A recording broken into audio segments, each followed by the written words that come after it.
The 20th century was one of the craziest and most controversial centuries in human history.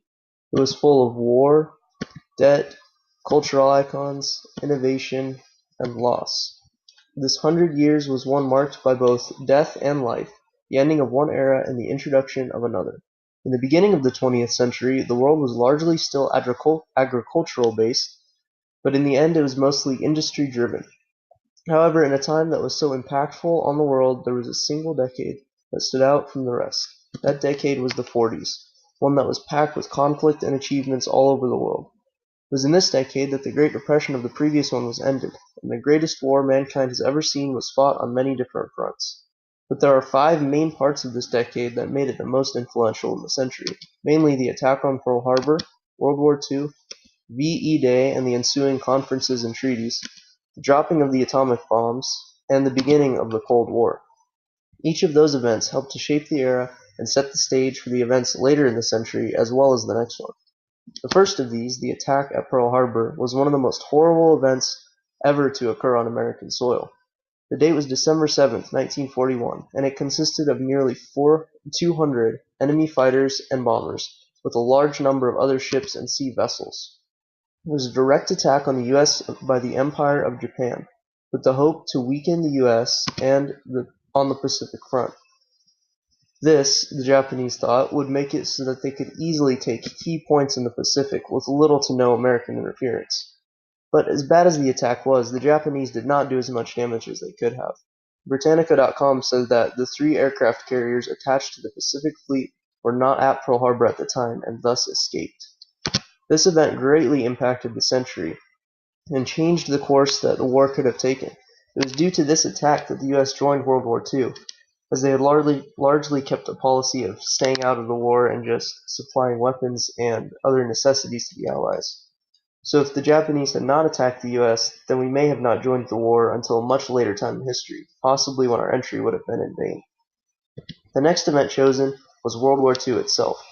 There's not much argument here as to the impact that this war had on the world everywhere. History.com says that the Second World War was the most widespread and deadliest war in history, involving more than 30 countries and resulting in more than 50 million military and civilian deaths. But the war was not only impacted those in the time that it occurred, it changed the way that politics were done, wars were fought, and how many countries viewed themselves. During this war, there were also many innovations in technology that was used in daily life as well as in warfare. It will be discussed a little more later, but the creation of the atomic bombs and other such weapons during the war changed the world forever and led to much of the conflict later in the century and until today. Obviously, the U.S. and the other allies won this greatest war in history. The day the war coming to an end was seen as a reality for many. It was a day called VE, or Victory in Europe Day. While the war in Japan was still going on at the time, it was this day when people, specifically citizens, realized that the war would finally end. The date was May 8, 1945, after the Nazi forces surrendered, and as History.net said, it was the celebration heard round the world. It was called such because it was literally the biggest thing that could have happened to the people of the time. To many military members, it meant that they could finally go home. To politicians, it meant they could present a victory to the public. And to the people, it meant they could focus on having peace in their country and world once again. Though the war in Japan was far from over, this day was almost like a breath of fresh air to the Allied forces in a tired and hurting world. However, it was also the agreements that came out of the Potsdam Conference after this day that affected the rest of the century. This day marked the end of the war in Europe. Thus, agreements on what to do with the defeated European Axis countries, primarily Germany, had to be thought through. This led to many arguments and disagreements between the Allied countries, and contributed to the tension that many associate with this century. TheDailyBeast.com describes this time as saying, "What emerged was a protracted and bitter geopolitical struggle between the two superpowers and their allies, soon to be known all over the world as the Cold War." Next came an especially hard decision on the part of the U.S., specifically how and when to use the atomic bombs. Though VE Day was a great time of celebrating and looking forward for the Allied powers, there was a whole other front of the war that needed to be fought and won. The Pacific front of the war was probably the most bloody and ruthless. The intense island-hopping battles that occurred pushed the Allies to its very limits. Eventually, however, with decisive battles at Midway and these island-hopping endeavors, Japan was on the ropes. The decision had to now be made whether to invade the main island of Japan or use the newly created nuclear weapon of the atomic bomb. This would quickly become one of the most controversial moves by the US in the war, as it killed thousands of Japanese civilians. One quote from a UCLA research project says that it is not unlikely that the estimates of the killed and wounded in Hiroshima, 150,000, and Nagasaki, 75,000, are over-conservative. This event alone could be seen as one of the most influential in history, let alone the 20th century, as it not only ended World War II, but proved the power of nuclear weapons and the scale at which they could be used. The bomb droppings were experimental in every sense of the word.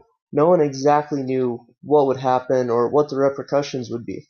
They also led to the nuclear power struggles that would soon happen between the US and the Soviet Union once this power was discovered. This leads to the next event, which was the beginning of the Cold War. Nothing seems to define the years after the 1940s better than the thought of the Cold War, which was all started between 1945 and 1949. The original conflict was between the US and the Soviet Union over the division of Germany, and specifically the city of Berlin. The Soviet Union wanted to put communist governments in as many European countries as they could, and it was no different with Berlin. The US really did not like this, pushing back on the Soviets and starting a lot of conflict. This was only aggravated with the dropping of the atomic bombs on Japan, as the US denied having such weapons to Russia. However, the war was not only contained to Europe, with jfklibrary.org saying, "In Europe, the dividing line between the East and West remained essentially frozen during the next decades, but the conflict spread to Asia, Africa, and Latin America." This war lasted nearly the rest of the century, causing there to be many defining moments for the Soviets and Americans alike, as well as setting the stage for many 21st century conflicts. Overall, the entire 20th century was one that was filled with life, death, peace, and war. It was one of the most impactful centuries in human history, with many advancements being made culturally, politically, and socially. However, the one outstanding decade within this century is the 1940s, with events ranging from the terror at Pearl Harbor to the harshness of the Second World War, the triumph of VE Day, and controversy of the atomic bomb droppings, combined with the intrigue and fear of the Cold War. Each of these events encapsulate the overall feel of the century, created the situations that would lead to the next century, and change the course that human history may have taken.